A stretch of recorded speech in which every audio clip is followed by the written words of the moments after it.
Mu Rwanda haravugwa umugabo wishwe n'inzego z'umutekano zimuziza ubujura.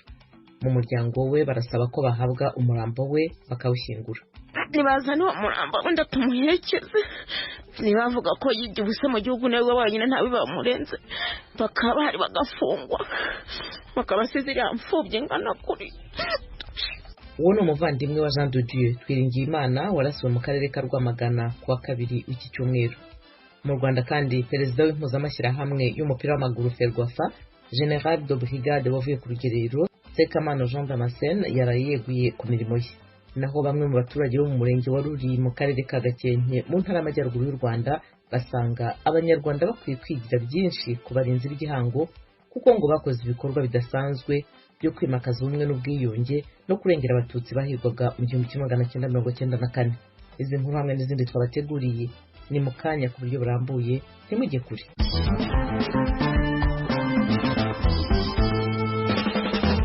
Radio Ijwi ry'Amerika ya Washington DC mu kirundi no mu Kinyarwanda. Ibiganiro byacu bikomereje mu karere k'ibiyaga bigari bya Afurika. Mu karere ka Rwamagana mu Rwanda haravugwa urupfu rwa Jean de Dieu Twiringiyimana bivugwa ko yishwe n'inzego z'umutekano. Abo mu muryango we barasaba guhabwa umurambo we bakawushyingura. Umunyamakuru w'Ijwi ry'Amerika i Kigali mu Rwanda Eric Bagirubusa abahiye inkuru. Amakuru Ijwi ry'Amerika yamenye aremeza ko uyu mugabo wo mu karere ka Rwamagana mu murenge wa Muyumbu yishwe arashwe n'abasirikare bari kumwe n'abapolisi kuwa kabiri w'iki cyumweru. Nibazana uwo murambo wenda tumuherekeze, ubundi baduhe n'indishyi z'akababaro. Amarira, akumiro n'intimba nibyo byarangaga abavandimwe bari bateraniye mu kiriyo cya nyakwigendera Twiringiyimana wo mu kagari ka Murehe mu burasirazuba bw'u Rwanda. Uyu ngo yarashwe n'abasirikare bari kumwe n'abapolisi bamukekaho ubujura. Uyu mugabo wari mu kiriyo kwa Twiringiyimana yemereje Ijwi ry'Amerika ko yakurikiranye uko byagenze. Hari mu masaha ya mu gitondo nibwo abasirikare baje bafatanyije n'abapolisi bashaka uwo muhungu bita Dagana n'iryo zina yarazwe. Baje no gufata abandi bavuga ko biba makadamiya, bahageze abandi barabafata we baramubura. Uwo munsi biriwe bamushakisha, mu gitondo baragaruka bamufata ahantu yari ari mu giti. Baramutambikana bamugejeje hirya mu ishyamba, twumva amasasu biraravuze, tugezeyo dusanga umuntu arapfuye. Abayibonye bavuga ko Twiringiyimana akimara kuraswa bahise bamuzingazingira mu ihema kandi nta musivile wigeze yemererwa kumwegera. Uyu mubyeyi nawe yemeza ko yabyiboneye. Ubwo twarahuruye nk'abaturage turagenda bakatubuza kuhagera, tujya ku muhanda hano bariho tujya abantu benshi cyane. Ubwo imodoka ziraza, abayobozi bose bahageze n'abasirikare benshi, barangije tujye kubona tubona bamushyize muri shitingi, bashyize mu modoka baramujyana. Ijwi ry'Amerika igera kwa nyakwigendera ababuze uwabo ntibari bakabonye umurambo ngo bamushyingure, yewe nta n'umwe wari wakamenya aho aherereye. Kuri nyirabukwe n'abandi bavandimwe bari mu kiriyo barasaba ko bahabwa umurambo w'umuvandimwe wabo bakawushyingura, hanyuma hakazakurikiraho inzira y'ubutabera. Nibazana uwo murambo wenda tumuherekeze, ubundi baduhe n'indishyi z'akababaro cyabagaragaza uwayibye tunamuriye. Nibavuga ko yibye ubuse mu gihugu nawe wenyine ntawe bamurenze, bakaba hari bagafungwa bakabasize iriya mfubyi ingana kuri. Ni ihohoterwa bagaragaza wayibye umuntu amurihe kugira ngo bahite bica.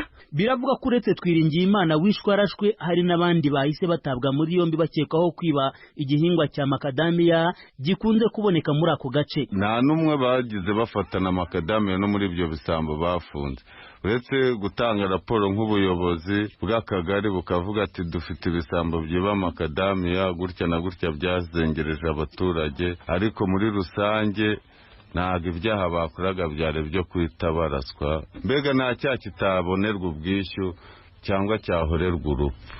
Ijwi ry'Amerika ryagerageje kumenya iki inzego z'ibanze zivuga kuri iki gikorwa cy'iyicwa rya nyakwigendera, ariko bigakunda kugorana. Ku kagari ka Murehe bemera ko inkuru yabaye kimomo ku bahatuye, ariko ko badashobora kugira ikindi bayitangazaho. Gusa bwana Eric Janvier niyo niringiye uyobora akagari yemereye Ijwi ry'Amerika ko uyu wishwe arashwe yakekwagaho ubujura kuko ngo yaramaze gufunga inshuro zigera muri 4.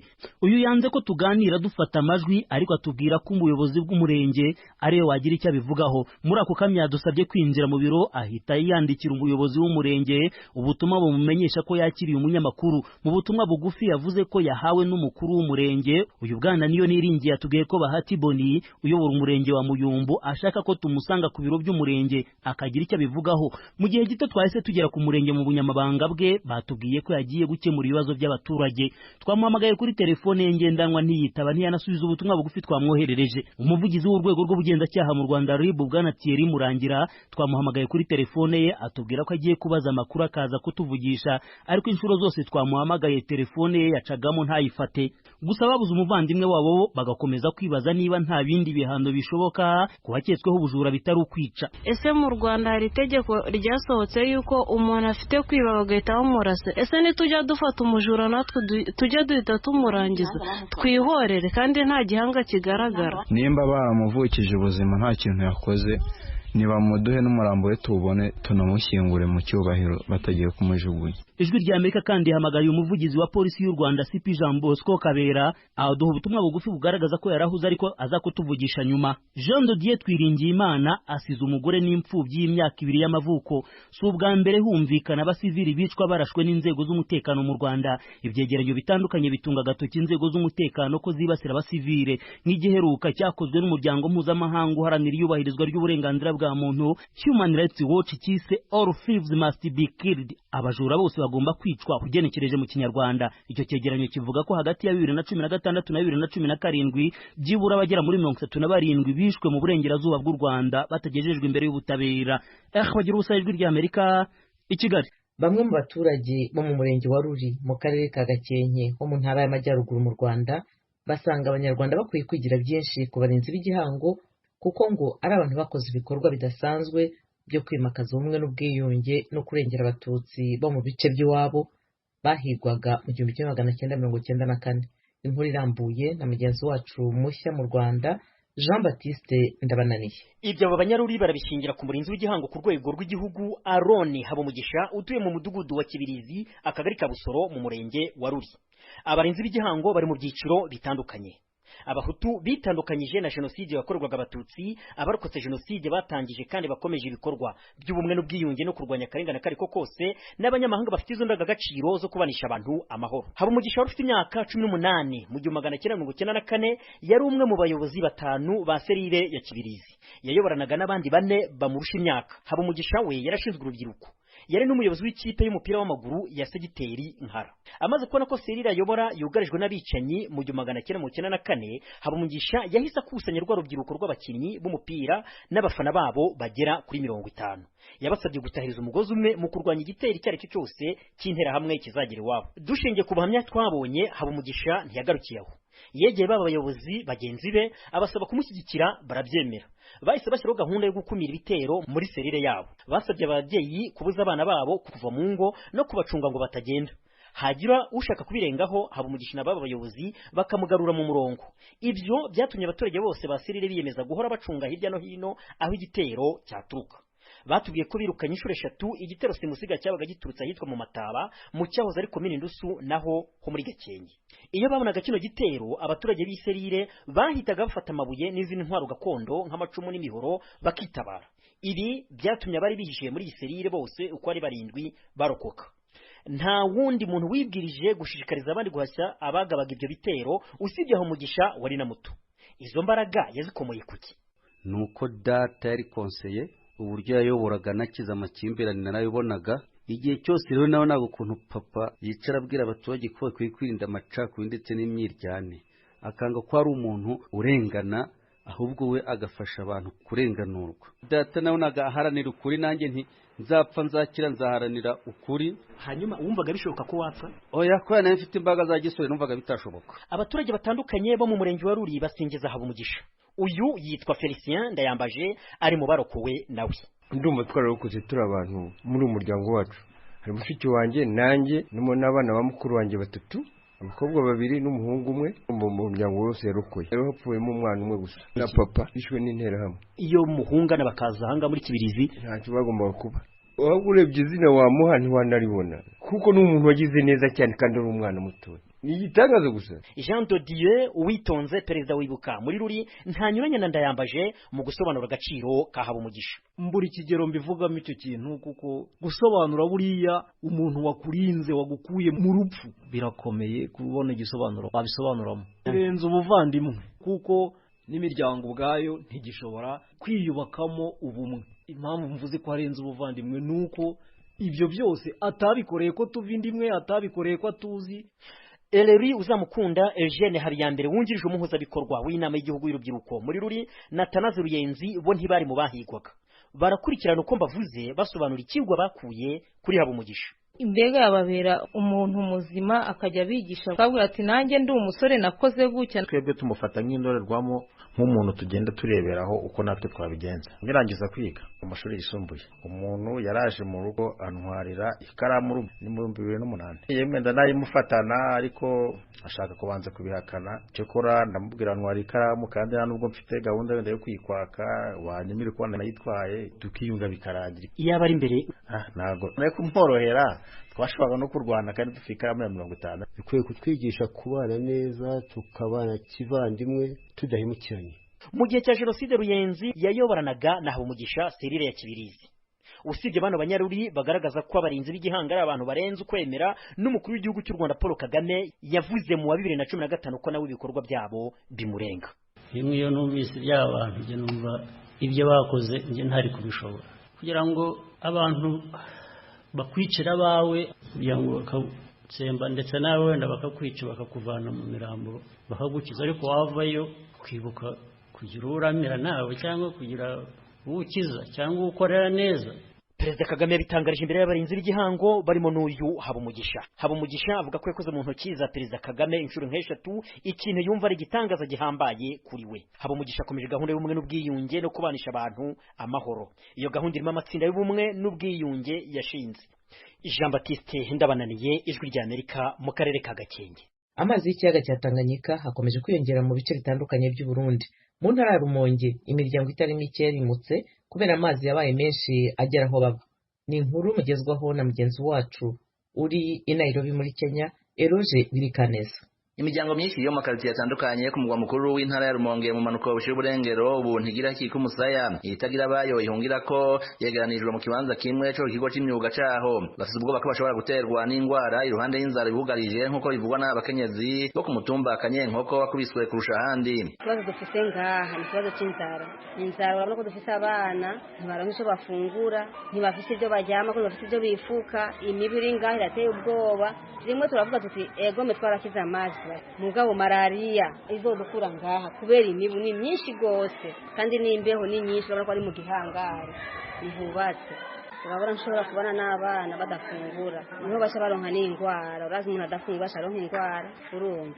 Ikindi nacyo ibintu byo kwifuka birakenewe gose kubera imbeho ni nyinshi n'imisegeteri irakenewe kubera malaria irashobora kwaduka ngaho ugasanga abana bose bagoye malaria n'abakuze bagoye malaria batusanga dusubiye muri za ngorane zo mu mazi. Abavyeyi ariko barashima ko bakubaho bari kuko bemeza ko hasa n'ahatungiwe inyamaswa. N'amazi yaduciye turashima umukuru w'umutumba yadukuye mu mazi atuvugira abanani baraza msane araza na buramatara araza aravuga ati abantu kubera bababaye bahanyura mu mazi bageba mu mazi ntibagira nabo bashika umusaya bakwiye gukugwa ngaha bagatwaga ku musenyi mwayida imihana ico gihe twaronka naho twituma twaronka naho twicara naho dushira imbabura ntitwaharonka aho dukika umusaya hose inzu yose yari yatose umva twari twabuze amahoro amano yo yari yacikaguritse kubera amazi umva nuguti kugira ngo tuvome turonka amazi yo gutekesha byatugora kuko twe twavuma kwitanganika mazi twayakura mu rugo tuyavogera mpaka ni kwitanganika. Hariya muri rya mihana twabi turimo tumerewe nabi gose twari dufite ingorane zidasanzwe abana baragwara amano yaracikagurika kubera amazi yari menshi urumva twayacamwo tukayanyamwo tukayahonyoramwo zari ingorane. Basaba leta kubagarukira ko na cyane cyane ikabaronsa utururu umuryango wose wobamwo. Abakenyezi bandi babiri nabo basanga ibintu bigumye uku n'ingo zishobora gusambuka kubera abagabo n'abagore batandukanijwe. Naho urumva ahantu hari abana hari abagabo hari abagore n'amadivorce udashobora kujyama n'umushingantahe wawe mu bana maze bafata abashingantahe bajya mu kwabo abana n'abagore bakajya mu kwabo urumva rero ingo ziragabuye abagabo bajya mu ruhande rwo hepfo abadamu bakajya mu ruhande rwo haruguru n'abana abantu bazova bahukana batabizi kubera izi ngorane none gaca bimaze kumera uko ugasanga umugore ajyamye hariya umugabo ajyamye hariya nta kuvugana nta kugira gute numva ko ari ingorane hasasa nk'induri yopfira abagore barihangana rero umugabo arihangana. Ikibazo na Juvenal Nitereka ari muri komite y'umutumba mu Kanyenkoko kiramuraje ishinga. Ingo zirenga 200 kwanza baranarenga rero abo bantu bamwe bararabwa bari gusumba abandi bari mu mihana aho bafatwa indaro uravye ahantu rero bari ababene igihugu mu bintu by'agahinda urugo rufise ibintu byinshi bigubatse rugizwe n'umugabo umugore n'abana rero uravye abantu rero bakorane ngaha ico nako neza hashobora kuboneka izindi ngorane zijanye n'ingo n'imiryango. Amenyesha ko mu kurindira ko leta ironse ibibanza vyo kubakamwo abomowe n'imyuzura y'amazi ubu hariko hatozwa imfashanyo mu banyagihugu zo kubaramira. Abatashoboye kuza ngaha benshi basavye indaro aho twagiye turasabira indaro mu nzu ziko zirubakwa zitarahera kandi naho dufise ikibazo gabene amazu n'abagira ati dukeneye guhahiriza inzu zacu nko mu Gihwanyi usanga ari aba mu Kanyenkoko muri Sanderi usanga ari aba mu Kanyenkoko mu Nkayamba ku Mugomere mu Birimba ndetse ari n'abashitse ku Mutamba akigoro karahari kuko dutewe akamo na Musanteri na Buramatari twaciye mu mazu kugira turabe ko hari icyo umuntu yofasha nimba ari ufite inusu y'ibiharagi canke inusu y'umuceri ivyo biko biregeranywa ndetse hari bimaze gushika mu burongozi bwa zone ari umutu canke hirya yeje bashaka kugira mugabo naho nyene ndumva ntibikwira nimwe usanga haboneka ibikora umunsi umwe canke imisi ibiri umva rero ubuzima bw'umuntu nabwo urazi ko buguma bukenera ibifungurwa canke ivyambagwa ndetse n'ibintu cyo kuvurwa na kwakoraniye abana benshi. Mu mwaka ushize abantu barenga 600 bo makartier ya Kanyenkoko nyene Swahili Nkayamba na Teba mu Rumonge baromowe n'imyuzura y'amazi y'ikiyaga Tanganyika amazu yabo baratwarwa kuva mu kwezi kwa 3 umwaka uheze nyene amazi ya Tanganyika yakomeje kuduga ku buryo ku mugwa mukuru w'ubutunzi Bujumbura hari imirimo imwe ikorerwa ku nkengera zacu yahagaze imiryango nayo itari mikirimuka. Mu gihugu cyose mu mwaka ushize abantu bagera ku 25,000 barimuwe bitewe n'amazi ya Tanganyika yateye imihana yabo. Imyuzure kandi yanakoze ku gice cya Repubulika Iharanira Demokarasi ya Kongo aho hari n'ubu ibarabara ricuzuye amazi inyubakwa zindi zitari nke nazo zikaba zarabomotse muri Kivu y'umanuko cyane mu mujyi wa Uvira mu buseruko bw'ico gihugu. Eroje Urikaneza, Ijwi rya Amerika. Dusubiye mu Rwanda, perezida w'impuzamashyirahamwe y'umupira w'amaguru Ferwafa General de Brigade wavuye ku rugerero Sekamana Jean Damascene yaraye yeguye ku mirimo ye. Thomas Kamirindi afitiye inkuru. Mu ibaruwa yandikiye inteko rusange y'abanyamuryango, ibaruwa iri no ku rubuga rwa internet rwa Ferwafa, Sekamana asobanura ko yeguye ku bushake bwe. Aragira ati gukurikirana iby'umupira w'amaguru bisaba umwanya munini n'imbaraga nyinshi kuko ari ngombwa kubikurikirana umunsi ku munsi. Ibi bikaba binsaba kubikora nk'akazi gasanzwe ka buri munsi. Ndasanga kubikomatanya n'izindi nshingano zanjye bwite byagira ingaruka zitari nziza ku iterambere ry'umupira w'amaguru. Sekamana Jean Damascene yari yaratorewe manda y'imyaka 4 ku itariki ya 31 y'ukwezi kwa gatatu mu 2018. Yeguye rero atayirangije. Kugeza ubu usibye impamvu ze bwite avuga mu ibaruwa ye, nta yindi mpamvu Ijwi rya Amerika yari yamenya yaba yatumye Sekamana yegura atarangije manda ye. Mu bandi bantu 9 bagize urwego rw'ubuyobozi bwa Ferwafa, Sekamana yarakuriye rero uwitwa Habyarimana Marcel niwe vice president. Kugeza ubu ngubu turimo dutangaza aya makuru ntacyo inteko rusange ya Ferwafa yari yabitangazaho. Mu nkambi ya Nduta mu gihugu cya Tanzania hari imfubyi z'abarundi zigera ku 3,000 bavuga ko badahabwa imfashanyo uko bikwiye. Barashishikarizwa kandi gusubira mu Burundi. Ikibazo nuko badafite uzabakira. Inkuru irambuye mwayiteguriwe kandi murigezwaho na mugenzi wacu uri muri Tanzania James Jovin.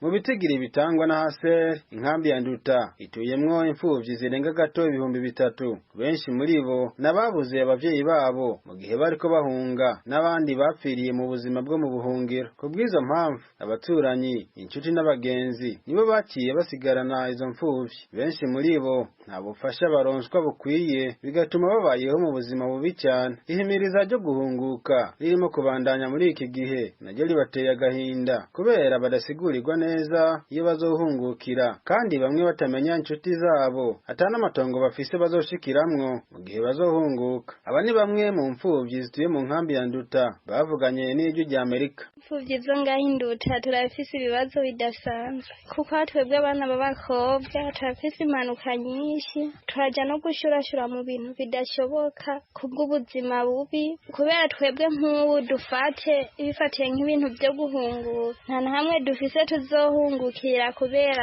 tudafise abavyeyi.